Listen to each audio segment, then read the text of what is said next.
নাম ঘরঘর কি কাহানি। চরিত্রে আমরা তিনজন, আমি, আমার ভাই বউ আর আমার মেয়ে। আমার স্ত্রী আর ছেলে বিদেশে থাকে, কারণ ছেলের পড়াশোনার জন্য স্ত্রীও তার সঙ্গে থাকে।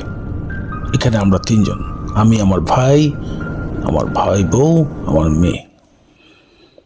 বেশ ভালোই ছিলাম, সবাই একসাথে হেসে খেলে। বয়সটা আমার 50 পেরিয়ে গেছে। আমি বড্ড মুডি মানুষ। তবে হ্যাঁ, সবসময় মনটা গোমরা করে বসে থাকি না। কখনো হাসি, অভিনয় করি, কখনো বা জীবনটা বিষণ্ণতায় ভরে যায়, কখনো আবার বিদায় নেওয়ার চিন্তা, কখনো আবার সাংসারিক চিন্তা, কখনো চুপ করে বসে থাকি। সংসারটা খুব ভালোই ছিল। হঠাৎ একদিন খবর এলো ভাই আমার ডাক্তার। আবার কি আনন্দ, একই সাথেই মেয়ের ভালোবাসা একজনকে সঙ্গী করে ফেললো। তারপর থেকে দেখছি আমার খবর যেন কেউ নেয় না।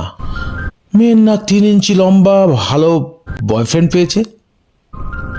আর আমার ভাই বউয়ের না 10 ইঞ্চি লম্বা স্বামী ডাক্তার।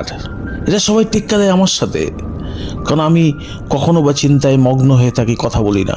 কখনো বা আমার বিদায় নেওয়া চিনতে থাকে। মেয়ে ভাবে বাবা যদি মুখ গোমরা করে বসে থাকে, আমি কথা বলবো না। আর আমার ভাই বউ ভাবে আমার না স্বামী ডাক্তার, আমার কি ঠেকা। ওই দিন শেষ হলে ভাই হসপিটাল থেকে ফিরে এসে আমার খবর নেয় এবং প্রতিদিন রাতের খাবার টেবিলে ঢেকে রেখে যায়। এই হচ্ছে গল্প আমাদের ঘরের। আমি, আমার ভাই বউ, ভাই এবং আমার মেয়ে।